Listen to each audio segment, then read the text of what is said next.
Hi there, I'm Chris Vangelus Internet, and I was kindly invited to take part in a Vector Sigma podcast recording session.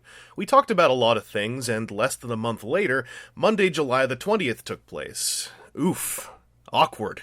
Perhaps serendipitously, we did touch on topics like card thematics, other formats, my desire to sort out a solo AI mode for Metroplex, and other things that are now slightly differently relevant to the state of our game and its players. As I understand it, our conversations will be going up mostly untrimmed, as multiple episodes.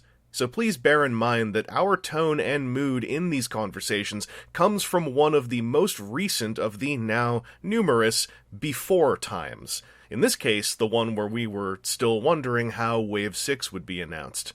I'll just add one last bit of hindsight now and leave you to find out why. I do enjoy playing Commander. I'm just averse to doing it unprotected with random people. You never know when someone is going to say, "By the way, I have a blue combo deck. It's okay though. It won't get on you. It's not infectious." Anyway, I hope you have fun with these conversations. We did, and perhaps someday I'll finally figure out where I put my webcam and we can jam some games together.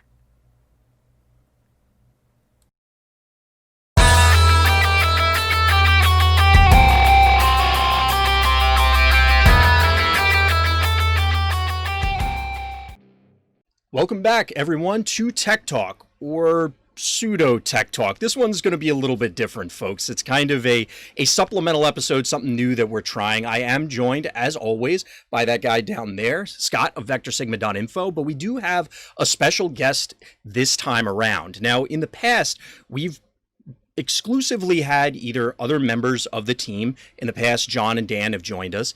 And then we've had some official Wizards of the Coast representation. But this time, we're reaching out into the Transformers community. And we have a special guest that I'm going to let introduce himself right now. So special guest, you tell us who you are. Hi, my name is Chris Vangelus on the internet. You can call me Chris Vangelus if you like the Mind Freak. Yes. I'm a person who likes Transformers. I've been making a podcast on TFW 2005 since 2008, and I've been making separately videos about toys and Transformers on YouTube since 2008, and I've been making podcasts and videos about the Transformers TCG since 2008, and isn't that crazy? Because I had 1 decade future thought on that one. Looks like I was right. Man. So do you have any other predictions for us going forward? Please tell me something Wave 6, positive. Titan Omega Supreme is coming. We're going to introduce the Action Master tech into the game. It's going to be great. One-sided cards. Hey, Transformers Red. It's a possibility, right? Heck yeah. I'm trying to hype between that and Rotor Storm bringing in almost all of Supreme's color palette into the 2020s. We're getting close. I have to admit, a lot of the Earthrise reveals and other lines and things like that do have me excited now in this dual capacity. I mean, it has since the inception of the Transformers TCG, but it's really excited me at every time I see a reveal. Now it's, oh, well, I could get the toy, and what could that character do? How could this tell us or inform us about future sets? Or because obviously there has to be a very close relationship, and there is, between those two design teams. Oh yeah, it's even gone the other way around. Like the Rainmaker 3-pack became the I want a toy of Ion Storm now that release weekend is over 3-pack, because I had fun with Ion Storm. I will admit that I've been trying to hunt down Sky Shadow, who I never had any interest in, even with the brief cameo in the comics. And then now that he's becoming a little more prevalent, we'll say, as a result of the game, I've been scouring eBay and other places. So there's been a thing going on where a lot of people have been indoors. I don't know if you guys have been going through that too, but I have, the one thing that I have drifted from a lot was the TCG, because that was almost 100% an in-person thing for me. So I got 1 box of Titan Masters, which is cool, and I was keeping up with a lot of the spoilers before release, and that was fun. And I saw Sky Shadow, and I was like, well, this is cool. And then I keep up here and there. What I saw basically, I was like, I should check in on the Facebook group. And I think it might have been Stefan who was like, so do we gotta ban Sky Shadow or unban TCG? I was like, what the hell have y'all been doing while I've been over here getting solo board games? What on? It's like that meme where is it Donald Glover? He walks in from is it Community? That show where he walks in with the pizzas and everything's on fire. I walk in with the pizzas. People are like, unban PTA. Sky Shadow's broken, quaking, horrible everywhere. I'm like, what? Yeah, but I could see how that could be a shock if you were away for a little while. But it's funny because you were talking about your history with, well, everything Transformers, I guess, going all the way back, well, more than a decade at this stage. And I remember, and I know you love hearing these stories because from listening to the show, this is where it's going. I remember when I got back into things and I found you guys and I was listening to it, and I did kind of have that same thing of like, wow, all this stuff is going on. I remember this stuff as a kid trying to get back in and things like that. So it's a little amusing hearing it from the other end in that capacity. Yeah. I mean, it makes me excited because I'm going to be at Octagon. Thank you, Cameron, Arbitrary Hero, by the way, who very patiently, I said this in the pre-show, very patiently for like the fourth time has given me the Octagon links to try to get myself hooked up. Right. And I'm trying to find. My webcam has gone missing, and then did you know that right now webcams and paint respirators are very hard to find?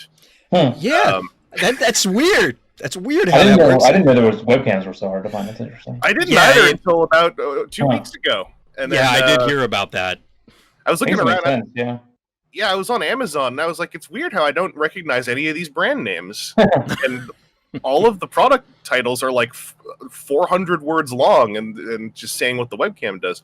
Apparently, my mom, who's over on the West Coast, was looking around. She gave me a little report. She went into London Drugs, fine West Coast Canadian brand drugstore, went to the computer and said, hey, I know it's silly, but you guys got webcams? They literally burst out laughing. They were like, when I thought about it, I was like, oh yeah, every single household with children needs a webcam now. Yep. Every single working professional working from home needs a webcam now. That's probably what happened. It adds up real quick.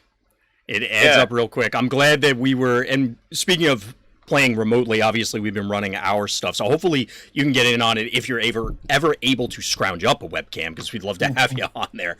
I'm gonna. I dismantled all my Wave 4 decks. Took me a while because I built a lot of nonsense. I organized all my Wave 5 cards. They all still fit into my binder. Nice. My poor suffering binder. It helps that the sets are like 60-some cards now. If they were all 80, then like I don't know what I would do. So I like having it all in one binder. I just recently reorganized into multiple binders, and it was a sad moment because I like the idea of this is my Transformers binder. These are all my play sets, and now it's split. Scott never had that because he has like a treasure chest. Yeah, room. I'm in the whole room right now. He built he built a chair out of the boxes and the cards. Floor. There's like 4 cases on the floor right now. There's 10 boxes of Wave 2 back there. Wave 2? Yeah, sealed boxes. Yeah, 10 boxes. I just bought a Wave 2. I mean, once upon a time, Peace Through Tyranny was going to be this. Not Peace Through Tyranny. Press the Advantage. Nearly the same acronym. Yes, it's close. I mean, I have my second play sets. I do keep in a Legion garage in a bunch of deck boxes. I double play set everything. Gotcha. But for once upon a time, I had all of my single play sets and all my characters in one double-sided binder, and it was the coolest thing. Yeah. And that ended like as soon as Wave 2 started. Yeah, it does feel good doing that, where there's just something both aesthetically and it's like those perfect video GIFs where it's like just someone solving a Rubik's Cube perfectly the first time, never moved, or like the way people do calligraphy. There's something nice about it being all in one spot. Yeah, and like obviously, like we wanted. Hey, little spoiler for the listeners. We were going to talk about some non-TCG stuff that's related to Transformers. Oh, yes. But I got TCG on my mind only because literally I've mostly just been talking about it off and on with Aaron on podcasts and with my friend Hoopla, who also pops on our podcast sometimes. Nice. Me and Hoopla actually. Here's another thing. I'm also an up and coming TCG gameplay content creator. Nice. I have 4 TCG videos I shot 4 months ago that I never edited because lockdown has put me in a weird time dilation. I'm thinking I'm just going to smack them all together into one giant Wave 4 time capsule video that's about 5 hours long. Oh boy. Because it's like, I still want to share my fun Energon invitational deck tech, even though that's a million years ago now. I think that's still, aside time capsule idea aside, I think it is beneficial to still have stuff from EI. It is the ultimate event that we have in the game's lifespan so far. So late or not, I think it's still worth putting that out there. Yeah. I'd like to, because I ran Octone, and it was a lot of fun. There was a lot about the mental game of EI that I really like talking about. Like, as someone who, like, I always have asserted it, like, I got into actually playing card games heavily when Dominaria hit nostalgia hooks in me for Magic back in, like, 2018. Yep. And then it was basically from that straight into Transformers TCG. Because did you know that trying to follow Magic the Gathering standard, like, is this long road of like, Financial sadness? Yeah, it's like, okay, standard's really fun for like a year, but then it stops. And it's like, okay, I guess I can go play Commander, and like, that's fun. But playing Commander with random people sometimes is like the biggest dice roll ever, because it's like, am I sitting down with people wanting to have a good time, or am I sitting down with people who like really want to perform for me, and I didn't know I was sitting down for a Magic show? Exactly. It's like playing any kind of board game in that sense, where it's better if you know the group going in, or you are comfortable with the group going in. You don't. It's tough to say play a tabletop RPG like D&D with random people as well, for the similar reasons, where it's just those other play styles are fine. They just aren't necessarily compatible with what I was hoping for this time. Yeah, and for a pick up and play, like, sit down, have a one-day tournament kind of thing, like, standard outside of rotation, I feel works great for that, because it's a set of new cards and everyone's playing with them, and we're playing a game that is designed to be a 2 out of 3 within an hour, right? As opposed to like my second Commander game where I had someone who was doing a graveyard thing with Muldrotha, and then there was someone who had a deck that was able to clone another deck, so they just turned their deck into the Muldrotha deck, and it was 3 guys having a fight, and then so you went and got dinner and came back, and me with my vampires. It was me with my vampires, building my vampire castle, and then a 5th player with elves who was just like, someday I'm going to kill all of you. Especially if you guys don't involve yourselves in the elf politics, because it's just good. They're going to do their thing. Me and Elf Guy would have like 2-minute turns, and then we would watch the other 3 guys each take 20 minutes. That's fair.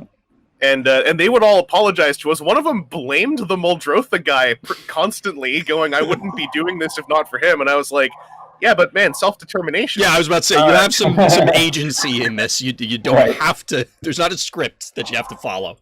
Yeah, and my Magic thing kind of came to, I mean, the thing about Magic is I like playing it. The game system, playing it with some friends is fun and is straightforward, and it can get goofy. And then I had built up one modern deck because I thought the Eldrazi looked cool. And then I read up about the quote-unquote Eldrazi winter, and I was like, because I'm doing Eldrazi and Tron, so everyone's going to get upset. It's Tron, or a fancy pants land that I had. I had some childhood cards that had all the Tron lands. Right. I built that one deck, and it was all right. And modern, like, I played modern once with someone, and it was all right. But then they did that one of those big releases of, here's a bunch of reprints, and I was like, okay. And the boosters are 3 times the cost. And I was like, what's going on? Yeah, about that. And then I still keep up with Magic, because, the whole fetch land thing, and that became my whole thing about Modern, is like 80% of this format that is the other one to go to is locked off by these ridiculously expensive land cards, and the reprints of them are built on the back of them being expensive. So that made me really happy that Transformers has remained so solid, because like, we have like our expensive cards that you need at most like 1 or 3 of, depending. Yep. And it's like, what's the biggest expenditure you're going to do? I might spend 100 Canadian on Galaxy Prime because I haven't pulled them. But with this game, like, the only cards I'm missing from Wave 4 are Galaxy Prime and Lord Megatron. I'd like to get them sometime, but I have so many other cards and I like so many other decks anyway that I can proxy those guys for playing for fun. And then for tournaments, I got so much else I can select from that I enjoy. Yeah, it's definitely an important distinction. I mean, Magic has its own history and baggage that inform all the things that you were just describing. Because I think anybody who's played Magic is hearing, maybe they don't recognize the specific cards you're referring to, but they've had the exact same conversation either with someone or themselves of, man, what is going on with this and what are the requirements? But Transformers definitely dodges a lot of those bullets because of, well, because of all that baggage in history. Those WotC guys, I hear they know what they're doing, and they can kind of, shift gears a little bit more easily and readily on this game.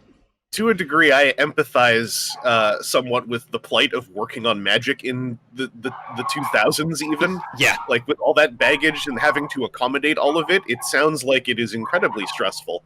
as well as having to message things in the most ridiculous way that are obviously not from the design end, where it's like you have to communicate, we're doing this Fetchland 5-pack. It comes in a really nice suitcase. This suitcase alone is worth like $100. It's so nice. It's got hinges. And I'm like, oh my God, this poor dude has to straight face just... Yeah. And he had to run it through five or six people to approve it first before it hit the public. And it's like, man, I do envy that particular position, I have to say.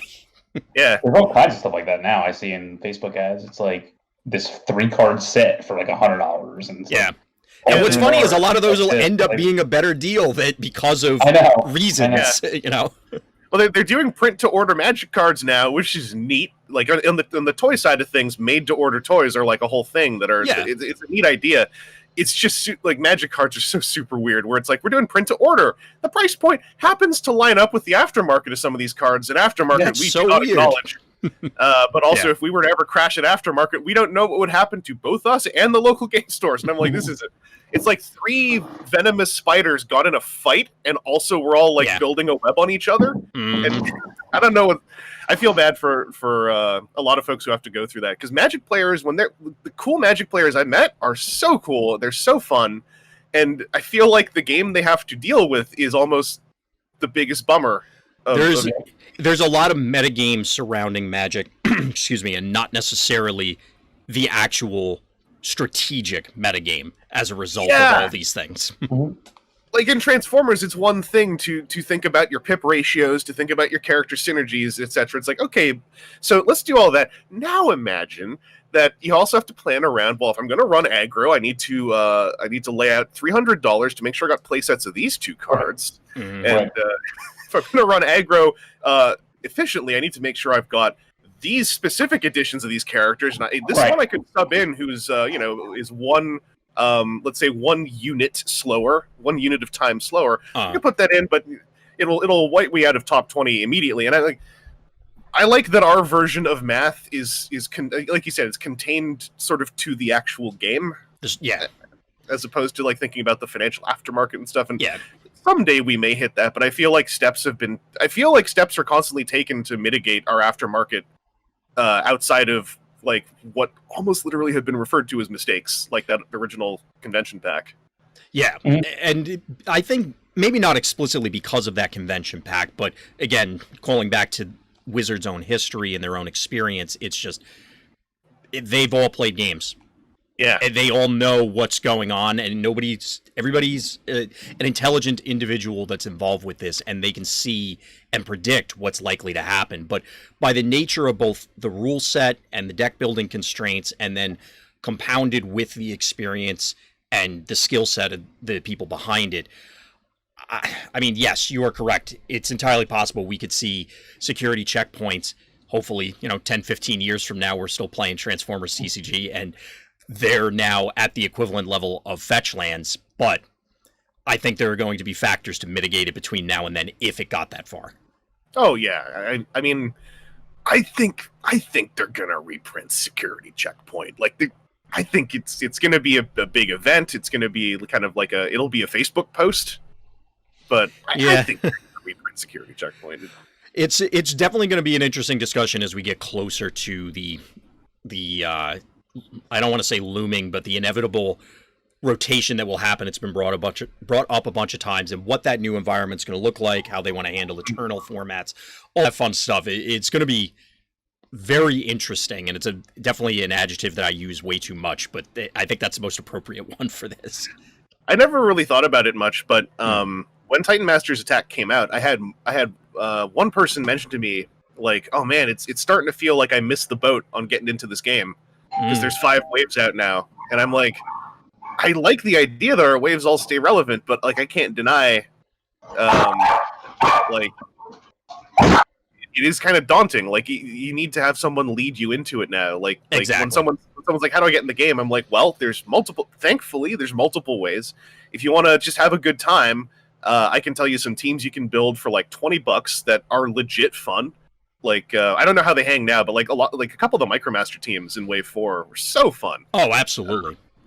But also, like, if someone wants to do it, they're like, are you going to just buy a box? If you're just going to go in saying, I can buy 2 boxes, I'll be like, Well, you might as well do the Energon edition then, because you'll get a box of Wave 1, and then a stack of characters and some goofy dice. Right. Yeah. But yeah, oh man, I forgot the point I was making. Well, you were talking about how hard it is to get into the game, and then just the Energon edition being base. Yeah, with rotation. Like, I don't know that rotation would be so awful now, as long as there was, like you said, some kind of eternal format, or at least the concept of one laid out. Because then, yeah, it would make the game accessible. I think there would be a moment of, like, when we rotate, we're going to introduce new double pip cards that alter the power scaling that Wave 1 somewhat inadvertently created. Yeah, so there will be replacements for those PTTs, those checkpoints, assuming they go the way of the dodo, of course, without knowing. But if they do, we'll get a replacement. I'm very curious what those would be, because they are, to your point, laying the foundation in even Titan Master's Attack with Laser Scalpel as the improvised shield of Black Pips. That sort of thing. So presumably we'll have those outlines fleshed out as we get closer. I know they've said it isn't going to be this year, so obviously plans given other things may change in general, but I think that one's probably safe to stand by. Yeah, I mean, the thing I'm excited about with more waves is, like, the thing about, I should end my little Magic story by saying the thing I ended up really enjoying at the end of my really looking at Magic time period was Pauper. Yeah. So, and we've messed around with commons only a little bit over here in Toronto. Mainly, I was like, okay, I'm going to try to build a common Wave 4. I'm going to build a commons only deck that we should ban if we ever do commons only. And a friend of mine, there's my a few friend tweaks to it from what I've heard. For the format, I mean. My friend Hoopla was also running I always call them the Sky Jerk Patrol, but the Decepticon plane team with Tailwind, who mathematically were ridiculous. Yes, I would imagine. So he was running. We ran some math on them on our own, and we were like, yeah, the math on this deck is kind of this is insane. So we ran them, and then I was running Springer with the Off-Road Patrol. Gotcha. And we were like, let's headbutt these things together, and then we'll just play them against other people's actual real decks, and then we can establish this baseline of, like, hey, maybe if we do want to run commons only as a friend agreement, let's all just avoid these ones. Yeah. And see what else we do. There's been some discussion, and at the time of this recording, it's not officially up yet, but at the end of our sealed event for the Titan Masters Attack release, Dan had gone around and did profiles for each of the people that top 8'd, and one of the questions we asked was, what other formats would you like to see in future tournaments, Pauper or some derivative thereof being one of them. And a few people, and it obviously spurred some conversation on our Discord, and a few people had thoughts along the same lines as you, that it sounds exciting, but there definitely would be things that have to get looked at ahead of time, just because. Yeah, you got to do it. You got to get together with some friends and think of what would we not want to play, and then let's play it, and then we'll see if we can confirm and see if it's actually that bad. Yeah. Yeah. And then there's also I think a bigger conversation is if there was going to be a Pauper format. I forgot the name someone really wanted it to be called, and I apologize if they're listening. I know people threw around Junkion, but I don't know. Is that the one you were thinking? Okay. Yeah, someone else I know was really pushing that name. It's not a bad one. I'm just so used to saying Pauper because I never say the word otherwise. Right. But the other one is whether or not uncommons can feed in there. And I remember I was saying, like, there's a good and a bad. The bad to me, or not bad necessarily, there's an up and a down. To me, the kind of down is that introduces all of the Battle Masters, which I think changes what that format would be. Definitely would skew it, yeah. The downside is that no uncommons eliminates all of the combiner enigmas, for better or for worse, which could mess around with the idea of some of the common combiner teams, at least like being enticing for folks to want to jump on. Yeah. But yeah, it's something that I'm kind of hoping, now that we're at Wave 5, it feels like the card pool's getting bigger and bigger, and there's more. I always love seeing the cards that, like, people aren't going to use a whole ton down the road, but that are really clearly there to fill gaps for limited formats. Yeah. And I always look at them and think that someday that's going to be a thing on my Pauper list. Yep. I've definitely had that cross my mind as the card pool grows, because that has been my opinion up to this point for that. Until Wave 5, and even still at this point, it's surprising. I mean, you say, okay, strip out everything but commons. Obviously, most people are going to go, okay, that cuts down the card pool a lot, but it actually cuts it down a lot, and you may not necessarily realize it until you go ahead and try it. Yeah, that's why I think in one of our podcasts I even said like the thing I quietly get really excited for that I'm never going to tell someone to get excited about it is when there's a common that gets revealed, which is like it's like these two commons, but now with this pip color. Yeah, I'm like, that like it, actual thought goes through my head. Yeah, because it's maybe like I like set filling, I like completion, and I like okay, now we got that one with a black pip, now we got that one with a blue pip. The set's finished. Yep. And it is going to be important for that sort of thing, whether from the limited perspective, which obviously we've been dealing with a lot recently because of Sealed, or as you're saying for Pauper, or even other potential formats, because it's always in the back of my head lurking around what other non-standard formats are there, because from having played a ton of games competitively and casually in the past, it's always, there's a plethora of different options, and a lot of them realistically just have to wait until the card pool balloons. But once it does, the sky's the limit for a lot of capacities. Yeah. I mean, I know this is a Transformers fan podcast, not necessarily a Transformers TCG podcast. Yeah. But my one last thing, because the thing that I've tunnel visioned on while in lockdown has been solo board gaming. Yes. Which is a fascinating field to start looking into. That can also result in spending lots of money when you can't go to toy stores and you have tabs buying things. I've had that experience. But the whole time I was doing it, I was like, this is a bit of a weird story. Not weird, but at the Energon Invitational, I met, I always mess up one of the consonants in his name. Blaine? That is a person? I'm not sure. Infinite Springer Blaine? Yes. Yeah. Okay. He's the one who put the idea in my head because he said on his very long transit to the EI that he had played a bunch of Solitaire. I'd never thought about playing Solitaire Transformers, and he basically said like there enough of the game in Wave 4 at least could be laid out like kind of sequentially that it's not an awful experience, at least to like train mechanics or just see how decks headbutt each other to run Solitaire. And then with Wave 5, one of the things I'm really excited about with Wave 5 is that there's more secret actions, and that's something I've had trouble dealing with when I try doing. I played some Solitaire at the EI in my hotel room, and it was kind of fun trying to test like which deck I wanted to enter. Gotcha. And the more secret actions there are that I want to mess with, the less I can kind of assume the character of another player. Yes. So I kind of ran into a wall there. So what I've been thinking about lately, as far as another format that people could maybe brainstorm, I'm sure someone else thought of it. We got like 3 city bots now, only one of whom is really depressing to try to run. Because boy, a bunch of us tried Triptychon so much.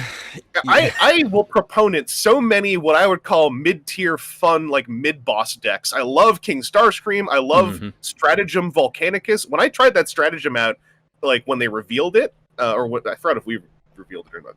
Whoever revealed it, right. I just built a deck assuming I had the stratagem, and I suddenly had so much fun because every now and then I'd be like, "All right, bold 30 inverted."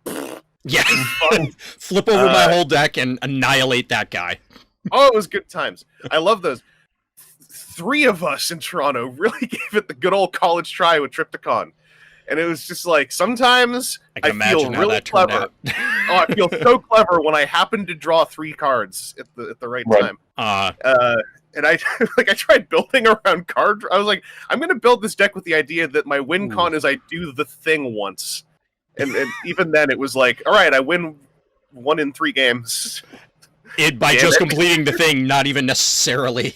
Right. Yeah. This is a quest deck. I have a quest. Yeah, exactly. It's. But you were going with or not to put words in your mouth, but where I assume you're going with it is do suit the conspiracy raid mechanic boss sort of thing. Fights. Yeah, boss fights. Yeah, there's a couple other games I've messed with that are. I mean, there's games like Aeon's End that are just literally Aeon's End is boss fights with deck building and a market and oddly no shuffling, which is an interesting part of that game. Okay, so you build basically when your deck runs out, you flip your discard pile over and that's your deck. And when you spend cards at the end of your turn, you can put them in discard in a certain order, so you can kind of build what your next deck will be. It's fascinating, interesting, and does not conform to my brain very well. I still get like I'm like, all right, I set up my next 2 turns, draw my hand to 5. Oh wow, like I just looked at those. Wow, how did that happen? Yeah, I've done that to myself in other games, but yeah. So every now and then when I'm in the shower or in the washroom doing various things that are horrible. That biology. Yes. I'm like, Metroplex and Metroplex's alt just feel like there's an enemy AI that could be built for them. Yes. And not necessarily like literally run them as a player, but like you probably run them with a deck of some kind. But there's some kind of enemy AI. Like Metroplex is so straightforward, and also just variable enough. Like I feel like there's a boss fight version of Metroplex that could be designed. Mm-hmm. I would agree. And I'm always thinking about that. Fort Max, unfortunately, all I've done is looked at his funny cards and been like, yes, cool, it's Fort Max. I haven't played him at all, but I've been tweaking Metroplex decks for myself since like he came out, and I love that dude. Fort Max feels a lot like Metroplex in that when you hit it, it feels fantastic, and sometimes you don't hit it, it doesn't feel quite as fantastic. But I definitely like that idea, and it's something I've been toying with. I know we were busting Drew's chops at some point, I want to say, around EI or maybe a little bit before that about, you know what it was? We had him on right when the Hasbro Kickstarter equivalent, whatever I forget what it's called. They had Unicron. HasLabs. So when they had the HasLabs Unicron, we had Drew on relatively like the week afterwards, just because of the way the scheduling worked out. And I was asking him a question, he cut me off at like mid-question. He's like, look, it's not Unicron. These are not, it's not going to be Unicron. I'm like, internally it hurt. I laughed it off, but it hurt inside. But that's where I pictured like your idea. We could definitely do it with the existing stuff, but I'm hoping that materializes in some capacity, because I do feel that while I love the competitive end of the game, of course, I think there's obviously a large set of fans that are in it because they're primarily Transformers first, card game second, and I think if they treated that experience as a board game, for lack of a better way to describe it, it would perform really well. Or I could be making things up and it'll do terrible. I don't know, but it feels like that's an obvious one. I could see Unicron as a multi-card character where you either have the multiple cards laid out in planet form, and then you flip all of them in its robot form. So you have a guy who's literally a planet. You have segments that you're fighting, kind of like in the Power Rangers board game. They have some boss fights where there's characters who are literally like 6 different cards, and you're fighting sectors of them at a time.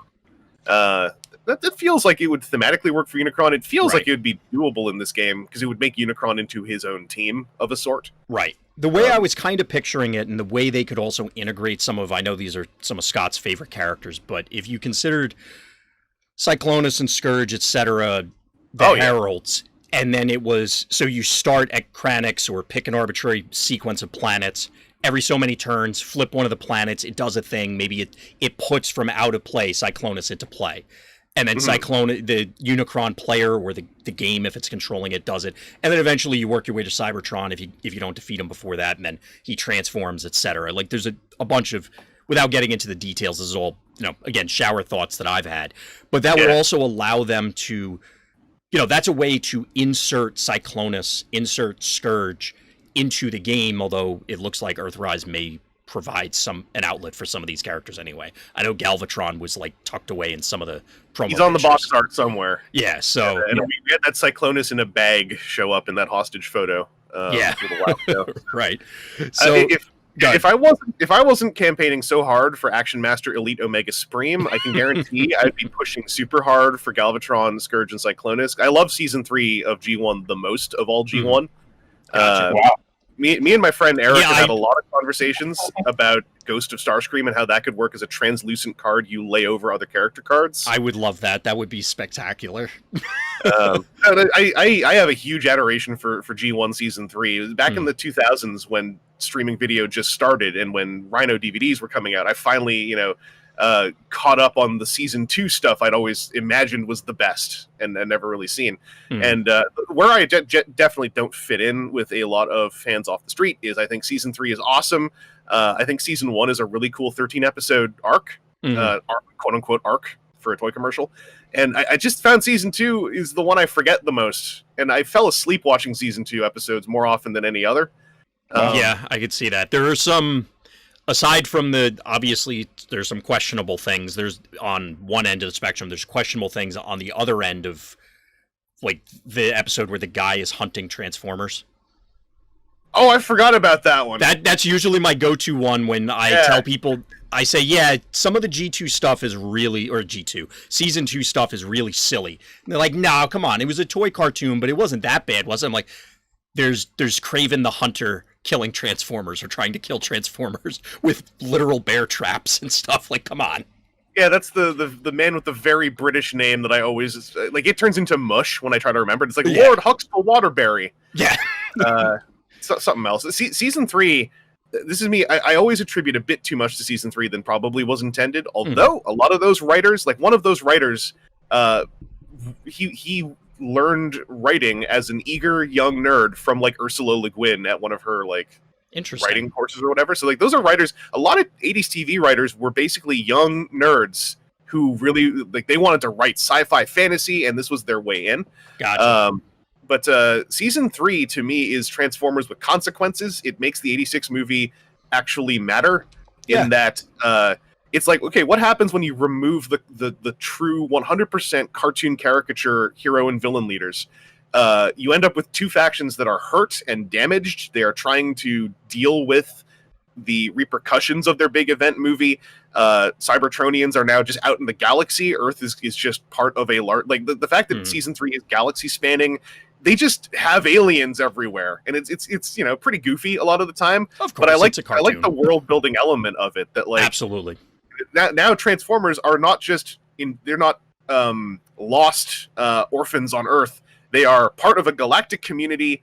Rodimus Prime is well aware that he has been like physically force matured into leadership in a way that is like it doesn't work. Right. Galvatron has been lying in a pool of lava for 5 years, and his brain is half melted. And I love that the, like, you know, for all the faults obviously the Five Faces of Darkness has on a technical level, I just like thematically that it's been 5 years. Cyclonus is so sure if we just get our leader back, everything's going to be fine. And when he finds him, I got bad news for you, Cyclonus. He's completely deranged. Yes, and I love that in season 3, Cyclonus' kind of arc. You know, for there are little, I feel, arcs in season 3 as best as they could manage, right? For what they were trying to do with a toy commercial, but like Cyclonus' arc is almost that he is just really, almost pathetically just trying so hard to believe that like everything can go back to how it was if I just get the leader, if I get Galvatron back on his feet. He gets that great episode Web World where he's like, if I just get some help, then I can get him back on his feet. So I have a lot of love for season 3. I honestly think season 3 is the most watchable G1 if you're an adult now and you haven't watched it for a long time. It's very memorable. There's just a lot going on, and also a lot of folks' nostalgia memories are based on season 1 and 2 because it's where all the Earth vehicles are. Of course, you get a lot more surprises in season 3. I think that's true, especially stuff like Octane, for instance. Yep. And I was going to actually wind this into how one of my favorite things about this Transformers TCG, aside from it's so nice that a Transformers non-toy thing is good. Yes. Is that it's true. It's the saddest joke that's still funny. I mean, to be fair, other fandoms do have it worse in that respect, where it's you cringe a little bit if such and such is slapped on something. Yeah, I mean, like what was it? I like the artwork. I heard the game's okay. I still haven't played it. I just read a bunch of feedback afterwards. The Godzilla collectible card game, Chrono Clash Godzilla. Yes. The collectible, not actually collectible card game. It's all in one box. Right. Chrono Clash system has its fans. I read a lot of people who love Naruto Chrono Clash, who basically were like, after Evangelion Chrono Clash came out, they were like, yeah, Godzilla's the one we don't talk about. And I'm like, that sucks. That really sucks. Yeah. In this tiny environment of this fairly young game that has like 4 sets, Godzilla is the one you don't talk about, and it came out less than a year ago. Yeah. But yeah, the other thing I really like about our TCG is that, with exceptions, thematics always seem to shine through in this TCG. Like right down to some of the when we get into the hard top tier meta play. I still feel like the thematics manage to exist there. Like, just thinking about the EI, like, Galaxy Prime as a card is designed to be a centerpiece, but it's like, yeah, this is Galaxy Convoy. This was the hero of a kid's like 8 in the morning anime series from the mid 2000s who did super robot nonsense constantly. Of course. Like, of course, there's going to be a powerful deck that is built around basically him. Right. And a couple of friends who are like the modules on a shuttle that detach as he goes further into orbit. Right. Or the Insecticons. Like, yeah, of course they're going to be hard aggro. Like, they're the Insecticons. They're just literally a swarm. Yep. Octone as a merc, like, it's a bit of a tweak, but it's right down to his appearances in the old cartoon. Yeah, he's an allegiance-less dude who's going to shoot everybody. Because it's kind of a deep cut. I don't know if it's that deep, but yeah, it is definitely there. Yeah. Octone just wants to be left alone, and everyone keeps messing with him, so he's going to keep flipping and pinging them. Hey, and every once in a while, punch really hard if you're on the wrong side. With your face on it, actually. If you just come back over here for a second. But yeah, the like Titan Master's attack is actually the first time where it's not actually the TCG's fault necessarily. It's the first time the thematics have really had a stretch for me where I'm really hyped to run Chrome Dome because I love how Chrome Dome basically has his comic book Nemosurgery ability. Yes. In the comic book, he can deploy these needles from his fingers, and he can pretty much do Nemosurgery. He can do surgery on your cyber brain. And so the way that they did that in the game, I still love it, is he does brain surgery on your deck and makes your deck forget a card. Yep. Pretty much, yeah. The only thing that I have to think about is like, okay, if I'm running Chrome Dome, that doesn't necessarily mean I'm running his head. Right. Yeah. Because the game has gone with the version, and this is the thing for folks who are not as deep in the fiction that might sound kind of crazy. I'm sure you're all like, there must be a good story explanation for why the heads are different characters. Funny you ask, because Scott had that identical question a few months ago. I'm going to lay this out. Go ahead. So one time, there was stories where the heads were Nebulans, who were a planet of basically humans, but not.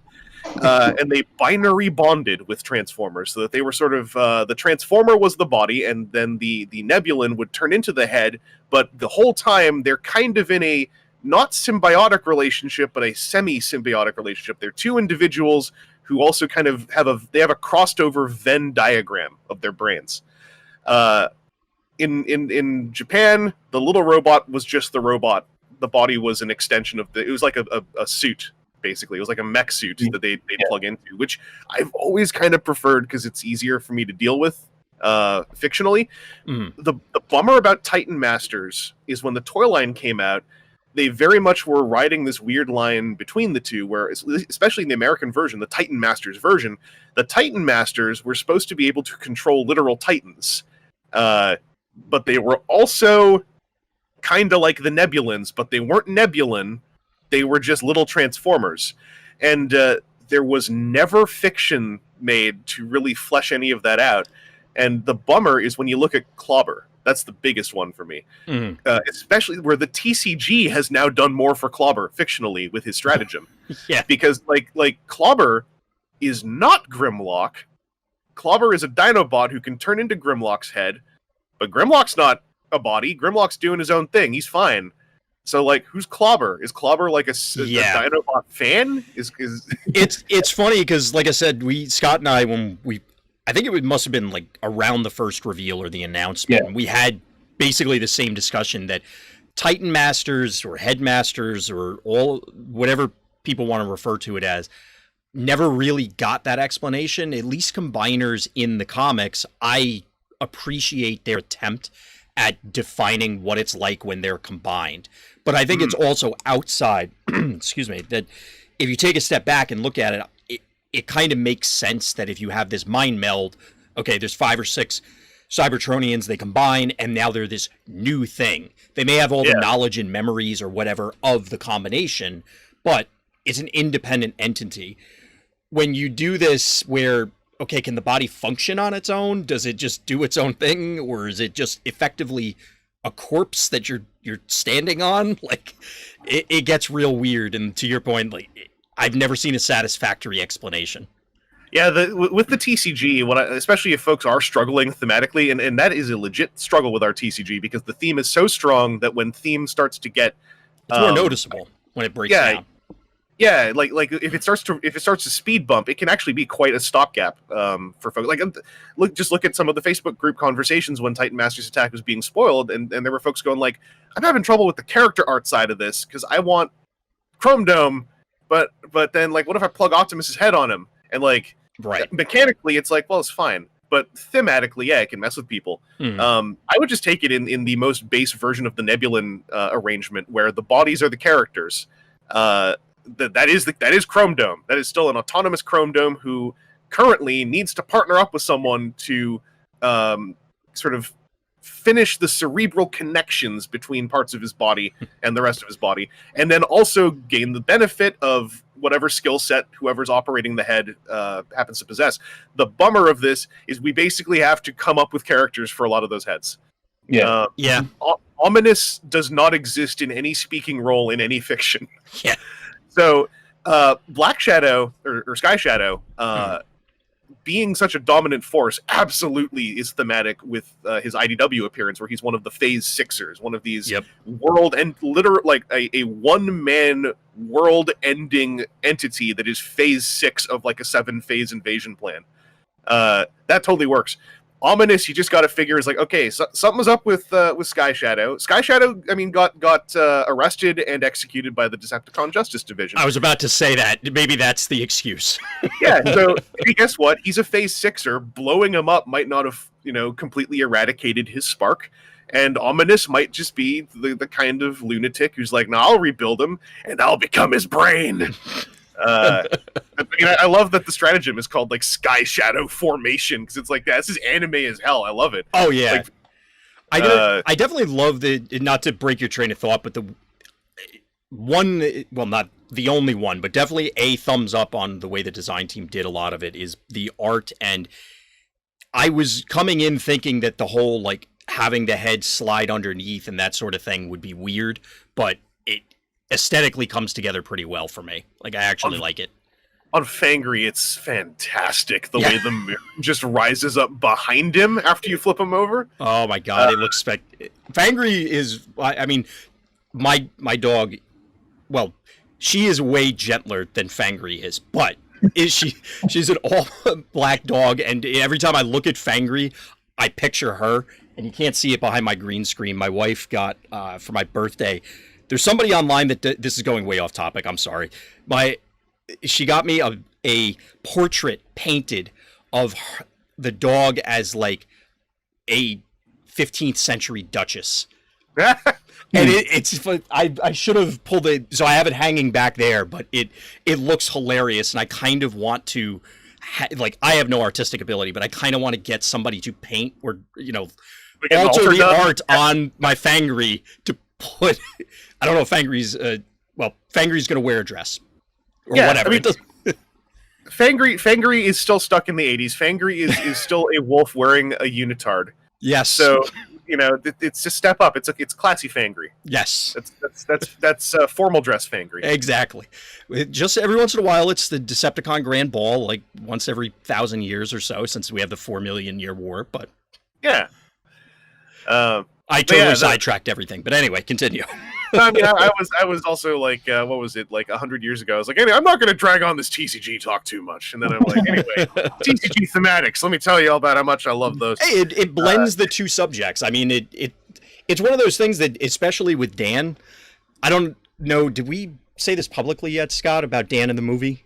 I think he's trying to do it tomorrow or day after tomorrow. I think he put it on. I know he's gonna have a watch party. Okay, I didn't know if he put it up. Dan has never seen the '86 movie, so he's never watched any Transformers media. He's never seen any G1. He's watched Prime, he did, and he saw Bumblebee, and he saw all the Beavers, and he's seen Bumblebee like 4 times. He loves Bumblebee. Okay, but he's never seen any of the animated like G1 stuff. So we're conning him into watching it, but where I was going with it is like we have our world champion who's not that well versed in it. I'm sure there's other TCG people that are coming in and be like, I had no idea that was the case about Transformers. So I in your position, I probably would have spent like a month going like, oh man, yeah, you should put it off. You don't want to know what happens to your boy Perceptor. Like I know you. Hey, it's a good card. You made a cool card, but Perceptor. Why'd you have to? You shouldn't have gone with Perceptor. Oh, buddy, man. Because then when he watches it, he'll end it. He'll just be like, call you up, like, what did I miss? There's an after credits stinger. Did you want? Oh no! And it runs back. Hey, speaking of which, one more TCG thing. Yeah. Thing I'm looking forward to doing. I still haven't got any promos because all my stores are closed, and then lockdown happens like 2 or 3 months before the thing comes out. Usually, if I pre-order a booster box, it's like a month to a couple weeks before it comes out. Yeah. I thought nothing of it. All the stores, I did so much messaging. They're like, "Oh, we only had enough promos for the pre-orders." Or, most of them did. Yeah. Right. Or one store was like, "Well, we have a Perceptor. He's part of a special deal we're doing where if you buy 4 boxes, you get a Perceptor." And I was like, I guess that's technically buy a box because the 4 boxes come in a box. Yes. Technically, that is 1 box by some definition. I still haven't seen his name on the card in person. I got a hookup, I think. Okay, as long as you got somebody to get it to you. That's the one thing. They're shipping out more. Don't worry about that. They're shipping out more. So yeah, that's what I figured. Right. Yeah. They that was the one complaint I had, and I said that to Dan, I think, on one of our live streams, is that I felt his name should be more prominent on all of it. It's there, you can definitely see it, but I think it would have been cooler if it was, gigantic. It's very, is it as fadey in person as it looks in the images? Yeah, it's kind of the foiling. Yeah, exactly. Yeah, unfortunately. I mean, I kind of get it. They don't want the mechanics to get confused, but also I'd be like, no, but also put it in fadey. Also, just change the font by about 20 points. Yeah. Make it the mechanics over just a very large. Damn. Plus, it's one of those. I get from their perspective of, you don't want to have things. There was actually a thing for a while for Magic that people would get confused on their first few playthroughs by flavor text on the cards, because they would be reading the card and then they would get to the flavor text and just keep reading and go, I don't understand what the hell is happening here. Why are these drudge skeletons like their history? I don't understand how that affects things. Yeah. So I get that. But at the same time, it's a promo. You don't even get it in the packs. And it also says created by. Yeah. I feel like at some point somebody's going to read it and go, oh, I guess that's not part of the rules text. You know what I mean? It doesn't seem like too far of a logical jump. The worst I can think of is someone's like, do I gotta call him to ask if I can use the card? Yeah. We'll put his cell phone on every card. Yeah. Or his email. Dan, hi, you don't know me. My name's Bill. I just had a question about the mechanics of your card. Yeah, no, I live in Australia. It's fine. This is the question they're going to ask: is 0 a pile? That's what they're going to ask 100% of the time. Because that's come up a lot. It's come up a few times. But anyway. The TCG rules logic has actually helped me a lot with the board games I've been trying to play. Because I can see that. Our TCG rules logic of just do what it says and assume the most literal. Yes. About 50% of the time works for a lot of board games that have rule books written by the designers, is how I would put it. Yes, I would agree with that. Because there's a lot of rule books I've encountered. Now that I'm stretching my legs in tabletop, I love also like walking into conversations about tabletop and card games where generally everyone else has been doing it longer than me, and I'm tremendously excited about things like AI decks. But the thing I noticed about some rule books that are weaker is often it's like, this rule book doesn't seem like it was written by someone who doesn't know what they're talking about. It feels like it was written by the designer in stage 8 of playtesting, where they've forgotten that a lot of the shorthand is in their brain because that's all they're doing. Exactly. Yeah, that definitely comes up a lot as I'm trying to even jump genres. It's not even necessarily card games or TCGs to board games. It could be other card games, not even necessarily collectible card games. It's a deck builder, it's a whatever, and it's just, okay, well, all of my history of playing these games says this is how these things interact, but is that actually how they interact? Oh yeah, a big one that Transformers actually taught me to think about is Aeon's End. Actually, is a great example. It's basically a deck builder board game that has many iterations now that are all mixable, etc. And one big question I immediately hit was like, okay, when my deck empties, is that when I recycle, or do I recycle when I go to draw? And thankfully, their rulebook I felt actually explained that when I dug in and looked for the timing. But it's like what's the most logical thing? Usually that's fine, but when it comes to recycling, like with our game, for instance, it helped me immensely when they laid out, recycle happens. You in fact at interrupt speed, basically recycle happens. You stop everything and recycle. Exactly. And knowing to try to find that distinction helped me a lot. That's one of my little things that I'm very proud of. I'm just going to pat myself on the back while I'm on someone else's podcast. It's allowed. I'm very, very proud of from the EI was 2 opponents said that I was very nice to play against because I pay attention to my mechanics very clearly. And I'm very happy about that, because that's one of the things I know I can do, is say what I'm doing as I'm doing it and not rush. Right. The only bummer is that when someone else starts rushing, then I end up having to be the jerk going like, wait, I actually have lost track of what you're doing. But that's one of those things that I guess the general inexperience idea, not to put that on you, but it's one of those that we've said it many times going to big events. You have to learn to be comfortable doing that. It's not you're being a jerk. It's just, look, man, I need you to chill out because reasons, whatever it happens to be, and it's perfectly fine. Like, thank goodness we don't have straight up interrupt speed, because that's still one of the most fun but also most socially awkward things about Magic. Yeah. Is when someone's doing their thing and you gotta go like, yeah, you're real hype right now. Oh. Or is that most fun when you ruin their fun? I'm tapping 2 blue. I think you know what's about to happen.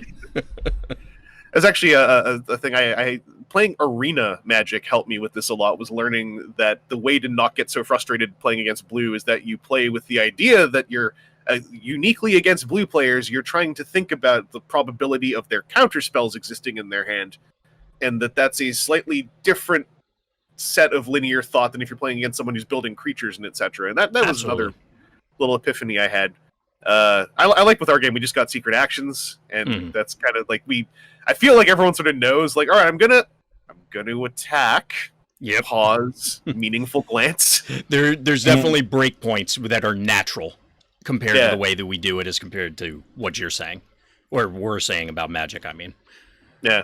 Also, just quick apologies to all the active Magic players who feel like I'm just like literally just like pants off, just sitting down on your game. And he wasn't kidding when he said he liked it. I've listened to podcasts where he was talking about it. It's true. It happened to come out this way.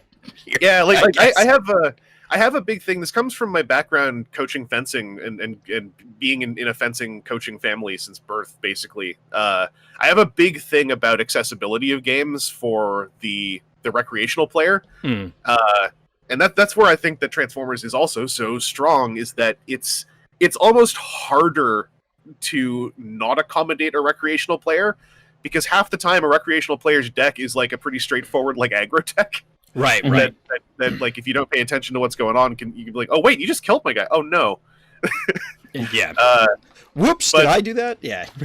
Yeah. We're and just one of my biggest problems with Magic uniquely, and I haven't looked into a lot of other games, but like I found Final Fantasy TCG when I picked up a starter deck. It seemed like I was getting a decent deck that could hang. Transformers is so accessible, and I just have a big thing about accommodating and making sure that it's not a ton of work for someone to just come and play.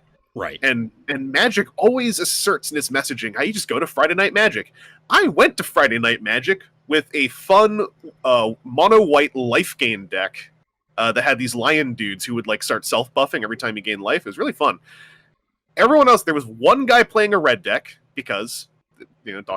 Yeah, of course. And then there were 4 players running whatever the core 2019 version of it was that was God Pharaoh's Gift. It was just a certain combo deck a ton of people were running. And they all ended up wiping me for the most part. I had a good fight with the red deck guy, but every God Pharaoh's Gift player was like, oh, it's so nice that like a 5th person showed up for Standard Night. Oh, it's so refreshing to play against a different deck. And I was sitting there going like, I actually don't know how to tell you guys that you could be do that too.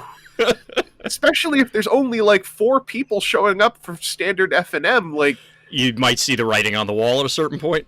Yeah, like I get it. God Pharaoh's Gift is a cool combo. It's a cool combo to watch. Yeah. But someone told me that combo's been around since like last year, because that's from like a set that's about to go out of rotation. I'm like, so these guys been running this deck for like a year? Yeah. And yeah, it's a big thing. Like in-store play is so important, and Magic always asserts, well, if you want to play casual, just play at home. And I'm like, okay, but what about people who don't have friends at home to play with, for whom going to the store is the thing? Yeah.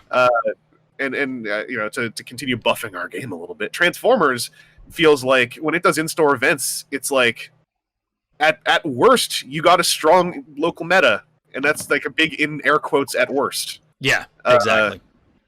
like Transformers doesn't assert this constant pressure of like, well, you've gotta go in order to get your estimated value of your event thing, so you get the F&M packs, you might pull a mythic foil. Right. There's the prizing is and I think prizing is great too. It's just it always feels like with Magic, it's a very 100% thing. It's either we're all in with a message of this game's fun and for everyone, or we are all in on a prizing structure that like somehow discourages deck variability.